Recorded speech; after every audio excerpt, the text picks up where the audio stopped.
Friends, welcome to my channel. आज मैं आपको फ्लेमिंगो द लास्ट लेसन पढ़ाने जा रही हूँ, जिसके राइटर अल्फोंस डुडेट है। इन्होंने 1814 1897 was a France novelist and short story writer.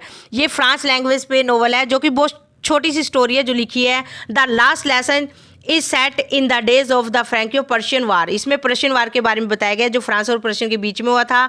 इसको लीड किसने कहा था? Bismarck. Prussia turn concede of that now are the nation of Germany, Poland and part of the Australia.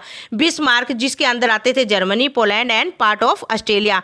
In this story of the France district of Alsace and Lorraine how passed into Prussia, hands read the story to find out was effect ahead of this life school। इसमें ये बताया गया कि जो France वाले teacher थे उनकी life पे कितना बड़ा इफेक्ट पड़ा था।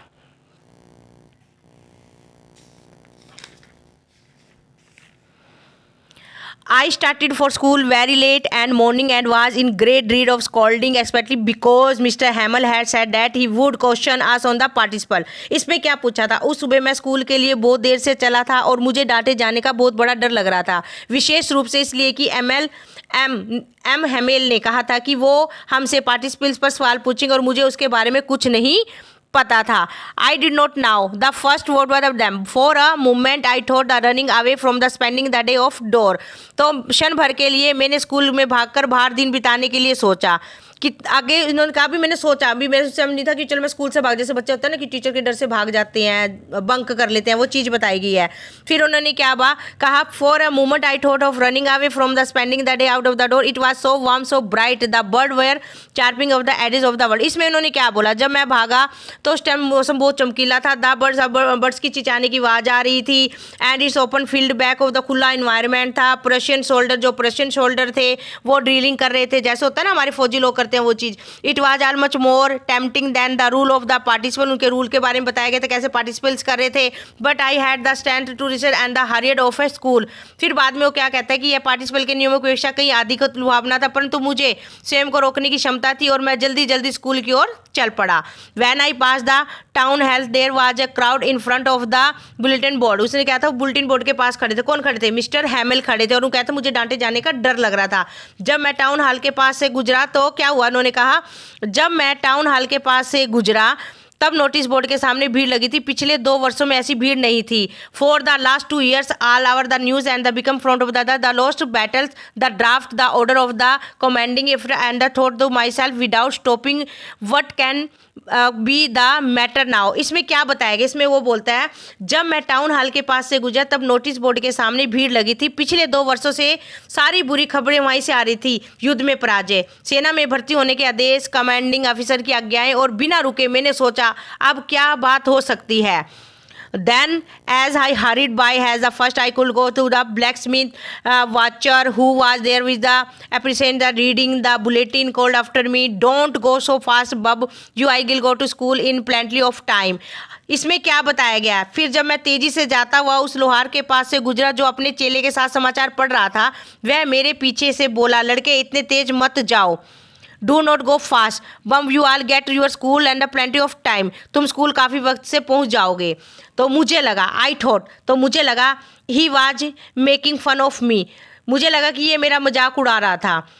And reached mister Hamel little garden all of the breath. तो हफ्ता हुआ एमएल के पीछे बगीचे में पहुंचा।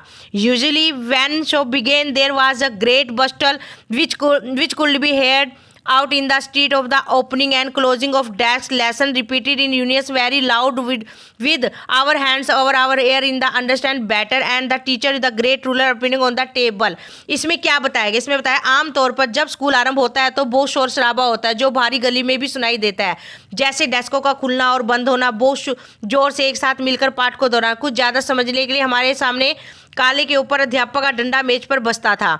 ठीक है, तो इन्होंने क्या बताया? देखो अब इसमें ये बता, but now I was just so still I had counted the commission of the to my desk without being seen, but of course the everything had is quiet a Sunday morning Sunday morning की कहते भी बहुत quiet थी Sunday morning. Through the window I saw my classmates already in their place and mister Hamel working up and the down with his terrible iron ruler under. वो कहते हैं कि ना वो टेरिएबल बच्चे उनसे डरते। टेरिएबल ना स्केल होता था, लोहे का स्केल होता है जो उनकी बाजू के नीचे रहता था हमेशा, ठीक है, अंडर ऑफ आर्म्स लिखा हुआ है। तो इसमें ये बताया गया उनकी बाजू के नीचे एक स्केल रखते थे वो। I had to open the door and go before everybody, you can imagine how I blushed and how frightened I was. इसमें क्या बताया गया, उन्होंने कहा कि सहपाठियों को देखा पहले आ चुके थे। मिस्टर हैमल को भयानक लोहे का डंडा लिए हुए कमरे के इधर उधर घूमते हुए देखा। मुझे दरवाजा खोलने से सभी के सामने अंदर जाना पड़ा। आप कल्पना कर सकते हैं कि मैं शर्म से कितना लाल और कितना भयभीत था। ये क्या कह रहा है, अगर सपोज करो आप क्लास में आपकी टीचर हो और वो राउंड पे हो, क्लास में राउंड ले रही हो और आप सडनली जाते हो, तो आप क्लास में बैठते हो, बच्चे आपको रिसेंटली एकदम ऐसे देखेंगे ये क्या हो गया, तो आप चक्के रह जाते हो, आप पानी पानी हो जाते हो। वो चीज़ इसमें बताएगी कि आपको पहले टीचर से पहले क्लास में होना बहुत जरूरी है। आगे इसमें क्या बताया गया है, I jumped over the bench and sat down on my desk now till then what I had go a little over my fright। इसमें क्या, बेंच के ऊपर से कूदकर मैं अपनी डेस्क पर बैठ गया। जब तक मैं अपने पर कुछ काबू कर पाया, मैंने यह नहीं देखा कि हमारे अध्यापक ने अपना सुंदर हरा कोट अपनी। इसमें ये जो क्वेश्चन है बेटा, इसको राइट नाउ कर लेना, ये बहुत इंपॉर्टेंट क्वेश्चन है। फिर से मैं रिपीट कर रही हूँ। इसमें क्या बताया था, a little over my friend did I see the teacher had be is beautiful. इसमें पूछा थी उसने कौन से रंग का कोट पहना हुआ था, मोस्टली क्वेश्चन आता है। तो I see that our teacher had on his beautiful green coat his frilled shirt, frill shirt जो झालरदार कमीज होती है ना वो, and the little black silk cap, और उन्होंने एक ब्लैक कलर की सिल्क कैप डाला हुआ था। All embroidered that he never wore except in inspection and the prize day beside. वो वैसे था जैसे कोई कहते हैं ना शादी का समारोह होता है या कहीं आप किसी फंक्शन में जाए, उस चीज़ के बारे में बताया गया है। इसको अंडरलाइन कर लो, ये बहुत इंपॉर्टेंट क्वेश्चन है। फिर and prize day beside the wool school seemed to strange and the stolen but the thing that surprised me most was to see on the back bench that were always empty। इसमें क्या बताया गया, इसमें अपना सुंदर हरा coat, अपनी झालरदार कमीज और पूरी तरह कढ़ाई की हुई छोटी रेशमी टोपी पहन रखी थी, जिससे वह केवल निरीक्षण और पुरस्कार के दिन के अलावा कभी नहीं पहनता था। इसके अतिरिक्त सारा स्कूल बहुत विचित्र था, गंभीर लग रहा था, परंतु जिस बात ने मुझे सबसे अधिक हैरान कर दिया वह खाली पड़े रहने वाली पिछली बेंचों की, कहते हैं ना पिछली बेंचों की, जो गांव के लोग हमारी तरह शांत बैठे थे कि भाई सॉरी सडनली इतने इमोशन क्यों हो रहे हैं। ये मैंने जो बताया था फ्रांस वार हुआ था, उसके पास लेटर आती है, तो उस चीज़ का बता रही हूँ। ये बहुत मोस्ट इंपॉर्टेंट क्वेश्चन है, इसको पैरों को आप अच्छे से पढ़ लेना, इसमें मोस्टली क्वेश्चन आता ही आता है। Beside the whole school seemed to stand and the solemn, but the thing that surprised me most was to see to come back the benches that were always empty, the village people sitting quickly like ourselves. Old Hauser with his three consults that he formed amid the former postmaster and the server brother the beside everybody looked at her and the boat and the whole prime attempt as the adage he held he open on his knee with his great speckless lying across the pages। Spaceless क्या होता है, स्पेक्सलेस क्या होता है, इसमें क्या बताया है, अपना तिकोना टोप पहने बूढ़ा असर, भूतपूर्व मेयर, भूतपूर्व पोस्टमास्टर और इनके अतिरिक्त कई अन्य हर व्यक्ति उदास लगता था। और बूढ़ा आंसर एक पुरानी प्राइमर लेकर आया था, उसके किनारे मुड़े हुए थे, जिससे उसने अपने घुटनों को खोल कर रखा था। उसका बड़ा चश्मा पिष्टों के बीच में पड़ा था। समझ आया इसको क्या कहा, ये इसमें ये बताया गया है कि जब मिस्टर हैमल आते हैं तो वो ग्रीन कोट पहनते हैं, झालरदार कमीज होती है, कढ़ाईदार टोपी होती है ब्लैक कलर की, और जो वहाँ गाँव के बुजुर्ग वगैरह लोग होते हैं पीछे डेस्क पे बैठे होते हैं, बिल्कुल साइलेंट मोड पे होते हैं। क्यों होते हैं साइलेंट मोड पे, क्योंकि जर्मन वाले उनको एक लेटर दे देते हैं कि आपकी जगह नया टीचर आएगा, आज से जर्मन लैंग्वेज पढ़ाई जाएगी, जो कि आगे आपका क्लियर हो जाएगा, ठीक है। While I was wondering about it all mister Hamel mounted is chair and in the same grave and the gentle tone which we had used to me said, my children, this is the last lesson I shall give you. The order has come from Berlin to teach only German in the school of Alens and the Lorraine. The new master come tomorrow. This is your last French lesson. I want you to be very attentive. What a thunderclap these words were to me. Oh, the better self that was the what they had put up at the altar. इसमें सीधी सी एक बात बताइए, जैसे मैंने बोला था कि एक जैसे इसको जर्मन वालों ने भेज दिया था कि आज आपकी जगह नया टीचर आएगा, तो आज आपका लास्ट दिन है, तो आपको कैसे पढ़ाना है, वो चीज़ बस इसमें बताई गई है। फिर जैसे जब मैंने इसके बारे में हैरान हो रहा था, तो मैं मिस्टर हैमल अपनी कुर्सी पर बैठ गया और उसे गंभीर और शांत स्वर में उसने मुझसे बात करते हुए अपनाया और बोला, मेरे बच्चों, ये इंपॉर्टेंट लाइन है, फिर भी कह रही हूँ हेडलाइन करो, मेरे बच्चों, यह मेरे द्वारा तुम्हें पढ़ाए जाने वाला मेरे बच्चों, ये तुम्हें पढ़ाए जाने वाला लास्ट लेसन है। इसमें इन्होंने क्या बताया, जब मैं सबके बारे में हैरान हो रहा था तो मिस्टर हैमल अपनी कुर्सी पर बैठ गया और उससे गंभीर और शांत स्वर में उसने मुझसे बात करते हुए अपनाया था और बोला, मेरे बच्चों, यह मेरे द्वारा पढ़ाया जाने वाला अंतिम पाठ होगा। बर्लिन का से आदेश आया कि अल्सेंस और लोरेन के स्कूलों में केवल जर्मन भाषा पढ़ाई जाएगी। नया अध्यापक कल आ रहा है। यह तुम्हारा फ्रांसीसी भाषा का अंतिम पाठ है। मैं चाहता हूं कि आप बहुत ध्यान से सुने। कैसे चुकाने वाले शब्द थे ये मेरे लिए। ओ अभागे लोग, तो यही वह देश था जो उन्होंने टाउन हॉल नोटिस बोर्ड पर लगाया हुआ था। मैंने आपको पहले भी बताया कि नोटिस बोर्ड पे लगाया गया था। इसके आगे क्या बताया गया है, my last French lesson why I hardly knew how to write, I should never learn any more, I must of three then oh how sorry I was for not learning my lesson, for seeking bird eggs or going sliding on the shore, my books that has been seemed to vision the nurses as well ago heavy to carry my grammar and my history of ancients where old friends now the I could not give up, and Mr. Himmel too, the idea that it was going away from the I should never see him again made me forget all about the ruler and how cranky he was। इसमें क्या बताया गया है, मेरा अंतिम French part, क्यों अभी तो मुझे पूरी तरह से लिखना भी नहीं आया था, तो क्या मुझे और नहीं सीखना चाहिए। इसमें कौन बोलता है, जो इसका स्टूडेंट है, फ्रेंच होता है, वो इसमें क्या बोल रहा है, वो बोल रहा है कि मेरा अंतिम जो फ्रेंच बोलता है, कौन है फ्रेंच जो फ्रेंच लैंग्वेज बोल रही है, जो उसका स्टूडेंट है, अभी उन्होंने बोला कि उस स्टूडेंट कहता है काश मैं ध्यान से पढ़ लेता, आज मेरे को इतना स्कोल्ड नहीं होना, इतनी डांट नहीं खानी होती, मैं डांट के डर से नहीं पढ़ा, जो कि मेरे लिए बहुत बुरा हुआ है। क्यों कहता है अभी तो मैंने पढ़ना भी नहीं सीखा था, ब्लैक बोर्ड पे लिखा भी नहीं सीखा था। ये चीज़ मैं आपको बता रही हूँ। मेरा अंतिम फ्रेंच पार्ट, क्यों अभी तो मुझे पूरी तरह से लिखना भी नहीं आया, तो क्या मुझे और नहीं सीखना चाहिए था, मुझे तब वहीं रुक जाना चाहिए था। और मुझे पाठ ना सीखने का कितना अफसोस था। पक्षियों के अंडे ढूंढने का या सर पर फिसलते हुए जाने के लिए मेरी किताबें, जो थोड़ी देर पहले मुझसे एक समस्या लगती थी, जो ले जाने से इतनी भारी थी, मेरी व्याकरण, मेरा संतों का इतिहास, अब मेरे पुराने दोस्त बन गए थे जिनसे मैं त्याग नहीं सकता था। एमएल ने इस विचार नहीं, वह दूर जा रहा था कि मैं दोबारा नहीं देख पाऊंगा। मैं उनके डंडे के बारे में भूल गया था और यह भूल गया था कि वह कितना सनकी था। कहने का मतलब क्या होता है, सपोज करो आपकी क्लास टीचर है, वो आपको थोड़ी सी रूड है, आई नो रूड होती है टीचर्स, स्ट्रिक्टली भी होती है, आई नो होती हैं, क्योंकि वो आपके लिए आगे इन फ्यूचर होता है कि बच्चों को मैं इस ढंग से पढ़ाऊँ। तो अगर हम स्ट्रिक्टली नहीं होंगे टीचर, तो आप कैसे पढ़ोगे। लेकिन अंदर से तो हम भी कहते हैं ना, नारियल ऊपर से कठोर होता है, अंदर से नरम होता है, ऐसी टीचर होता है। लेकिन बात ये थी कि उसको हमें बच्चों को पढ़ाना था कि बच्चा किसी ना किसी तरह सीख जाए। जो अब उनका स्टूडेंट था, उनका स्टूडेंट कौन था, अब उस स्टूडेंट्स को ये चीज़ भारी पड़ी कि काश मैं सीख लेता, लेकिन उसने नहीं सीखी। तो अब इसके बारे में बताने जा रही हूँ। Poor man, it was the honour of this lesson that he has wear fine Sunday cloth and now I understood why he would man of the village were sitting hand in the back of the room. It was the because there were sorry to that they had not gone to school more. It was their war thanking our master for these 40 years of faithful service and the serving the respect of the country. It was theirs। इसमें क्या कह रहे थे, गांव वाले सब लोग चाहते थे कि मिस्टर हैमल ने 40 साल, कैन यू इमेजिन, 40 साल लगाए थे अपनी स्टडी पे, बच्चों को पढ़ाने के लिए फ्रांस लैंग्वेज। तो इसके बारे में बताया कि सारे ओल्ड लैंग्वेज उनको कहते हैं ना, जब जाता है कोई उसको सलामी देने आता है, उनका आदर सम्मान करने आता है, वो चीज़ इसमें बताई गई है।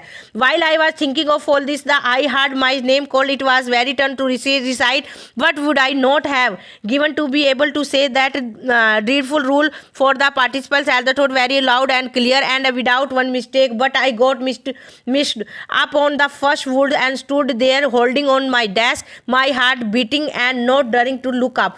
इसमें क्या कह रहे हैं, जब इन बातों के बारे में सोच रहा था, मैंने सुना कि मेरा नाम पुकारा गया। अब पाठ सुनने से मेरी बारी थी। मैं पार्टिसिपेंट्स के उस भयानक नियम को सुनने योग्य होने के लिए उस समय नियम के बिना गलती किए और ऊंचे ऊंचे स्पष्ट शब्दों में सुनने के काबिल होने के लिए कोई भी कीमत देने को तैयार था, मगर मैं तो शब्द से ही अटक गया और अपने डेस्क को पकड़कर धड़कते दिल से खड़ा हुआ और मुझे सिर उठाकर देखने की हिम्मत भी नहीं। क्या कहते हैं, सपोज करो आपको क्वेश्चन बता रहे हो, भी सबकी पार्टिसिपेंट्स की बारी, आज जैसे मल्टीपल क्वेश्चन पूछे जाते हैं, आपकी बारी हुई तो आप खड़े हो गए, आप कहते हैं ना हार्ट बीट तेज तेज हो रही थी, तो आप ऐसे होते कहते मुझे कुछ आता तो है नहीं था, लेकिन खड़ा हो, फिर बाद में कहते हैं मैं सीखना चाहता। आप सीखने का क्या फायदा, जब आप लोग कहते हैं ना स्टार्टिंग से नहीं सीख रहे हो, रिदम नहीं पकड़ रहे हो, तो आपको कैसे आएगा, वो चीज़ इसमें बताई गई है। आई head mister Hamel say to me I wants called you little French. इसमें जो ये कह रहा है मेरे को झिझक हो रही थी, मैं नहीं गई, ये नाम कौन था, फ्रेंच नाम का एक लड़का था, कौन था, फ्रेंच नाम का। You must feel bad enough see how it is every day we have said to ourselves, I we plenty of time, I learn tomorrow, and now you see where we have come out, that the great trouble with Allen's and the puts of the learning till tomorrow. Now their fellow and there will have the right to say to you how to it parent will become friends. इसमें कुछ नहीं, इसमें कुछ फालतू की चीज़ें बताई गई है, लेकिन जो मेन चीज़ है वो क्या की थी, जो मिस्टर हैमल थे, मैं तुम्हें मिस्टर हैमल कहते हैं फ्रेंड्स, जो फ्रेंड्स एक नट का स्टूडेंट है तो बाहर घूमने में, ड्रिलिंग देखने में, ऐसी चीज़ों में लगा रहता था भी, मैं बाहर पक्षियों की चाचा जो मिस्टर फ्रेंड्स है, और लास्ट उसमें इसको रियलाइज़ हुआ कि मुझे पढ़ना चाहिए, लेकिन वो पढ़ा नहीं, तो उसको डांट हुआ, तो उसको मिस्टर हैमल ने नहीं डांटा, उसने कहा जाओ अपने बेंच पे जाकर बैठ जाओ। इसमें और कुछ नहीं बोला उसने, क्या बोला मिस्टर हैमल, जाओ बैठ जाओ, अपनी भाषा को ना बोल सकते हो ना लिख सकते हो, परंतु तुम सबके बुरे नहीं हो सकते, छोटे फ्रेंड्स हमारे पास में को दोस्त देने के लिए बहुत कुछ है। तो वही कहते हैं कि हम पहले सीखते नहीं है, पढ़ते नहीं है, फिर बाद में हम किसी को दोस्त तो दे नहीं सकते, कहते हैं कि हाँ अगर काश हम उस टाइम सीख ले तो आज हम कुछ और होते। तो इसमें यही बताया गया है, your parents not has enough to have you learn the prepare to be the work on the farm or at the mill, so has have the little more money and been to blame, also have I not often sent you to water my flower instead of learning your lesson and wanted to go fishing, did I no just give you a holiday. तो उन्होंने क्या बताया बच्चे ने इसमें, क्या तुम्हारे माता पिता तुम्हें पढ़ने को अधिक इच्छुक नहीं थे, वे तुम्हें किसी खेत या फैक्ट्री में काम करने पर लगाना चाहते ताकि थोड़ा धन और मिल जाए। वही बात होती है, जो बच्चे नहीं पढ़ते माँ बाप कहते हैं चलो थोड़ा फैक्ट्री में लग जाए, कुछ काम कुम कर ले, कुछ धन कमा के ले आए। क्या मैंने कई बार तुम्हें पाठ पढ़ाने के बजाय अपने फूलों को पानी देने के लिए नहीं भेजा था, और जब मेरा मन मछलियाँ पकड़ने के लिए जाने का होता था तब क्या मैं तुम्हें छुट्टी ना देता था।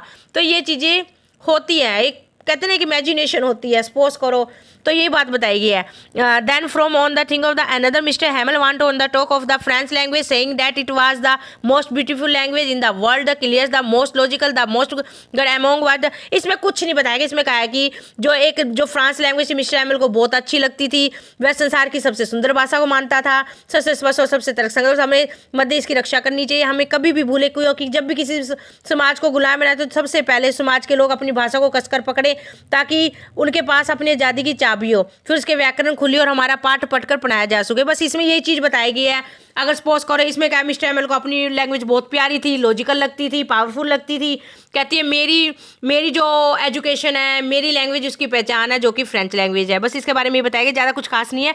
आगे देखो, after the grammar we had the lesson in waiting the desk, mister Hamel had new copies for us written in a beautiful round hand the France Alsace that looked like little flags floating everywhere in the school room, hug from root top on the out desk, you out the safe in the every center or the more, and how the cute it was, the only sound was the sketching of your pens, our paper sings on the same bottles, but nobody paid any attention to them, even the letter sounds when the, इसमें कुछ इतनी चार चीज़ें बेकार की, वैसे मैं बताऊंगी चाहे इतना है नहीं, फिर भी मैं आपको एक बार क्लियर कर देती हूँ ताकि कल 1-2 नंबर क्वेश्चन आप इसमें कर लो। व्याकरण के बाद हमारा लिखने का पाठ था, उस दिन हैमल हमारे लिए कई कॉपियाँ लेकर आए थे, अंडरलाइन लगा लो, ये थोड़ा सा आ सकता है। व्याकरण के बाद आफ्टर द ग्रामर मैं आपको बताने जा रही हूँ, after the grammar we had a lesson in writing, इसमें बताया गया है, अंडरलाइन लगा लो बच्चों, इसमें व्याकरण के बाद हम लिखने का पाठ था, उस दिन मिस्टर हैमल हमारे लिए नई कॉपियाँ लेकर आया था जिन पर सुंदर गोल लिखावट से लिखा था फ्रांस एल्सेंस। ये इंपॉर्टेंट लाइन है, क्या लिखा हुआ था, फ्रांस एल्सेंस। ये सब छोटे छोटे झंडों जैसे लग रहा था जैसे हमारी डेस्कों के ऊपर वे डंडों से लटक रहे थे। काश कि आपने देखा होता कि कैसे हर काम में लग गया था और कैसी शांति छा गई थी। कागज के ऊपर से पेन से रगड़ने की आवाज़ एकमात्र आवाज़ थी। एक बार कुछ भंवरे उड़कर अंदर आ गए, फिर ये बेकार चीज़ें से छोड़ दो, बस जो मेन चीज़ है वो बताइए। Whenever I looked up from my writing I saw mister Hamel sitting motionless in the chair and the gazing fast. वो क्या कहते हैं, बस इसमें कुछ नहीं बताया गया, कहते जब अपनी लिखावट से सिर उठाकर देखता तो मुझे हैमल अपनी कुर्सी पर बैठा दिखाई देता था और एक के बाद दूसरी चीज़ को देखता हुआ मानो वह स्कूल के कमरे की हर चीज़ को अपने दिमाग में बिठा ले। कहते हैं लास्ट दिन होता है, एक एक मूवमेंट को ऑब्जर्वेशन करता है, बस वो चीज़ बताई गई है, आगे इसमें कुछ नहीं है। But he had the courage to hear every lesson to the very last. After writing we had lesson his history and then the baby chanted the ba bi bo u. ये इसमें क्या बताया गया, इसमें ये बताया बी बो बू बोलकर याद कर रहे थे।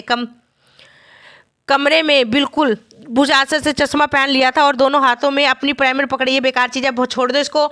आगे all at once the church clock, हाँ ये इंपॉर्टेंट लाइन है, इसको कर दो। All the at once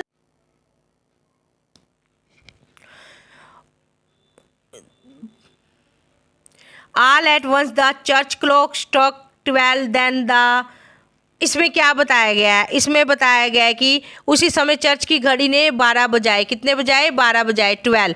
all the once the church clock struck 12, इसके बाद घंटी बजी, द एंड क्या हुआ, at the same moment the trumpets of the Prussian returning from drill, ठीक उसी क्षण ड्रिल से लौटते हुए पर्शियन लोगों के बिगुल हमारी खिड़कियों के नीचे बजने लगे। Sounded under our windows, mister Hamel stood up very pale in his chair, I never saw him look so tall. तो मिस्टर हैमल अपनी कुर्सी से खड़ा हुआ, मुझे वह भी इतना लंबा नहीं लग रहा था। तो इसमें यही चीज़ बताएगी आगे। My friend said he I but something choked, इसमें क्या है कहा कि माई फ्रेंड मेरे दोस्तों, उसने कहा मैं बट समथिंग चॉक्ड हिम, उसने कहा परंतु किसी चीज़ से उसका गला रूठ गया।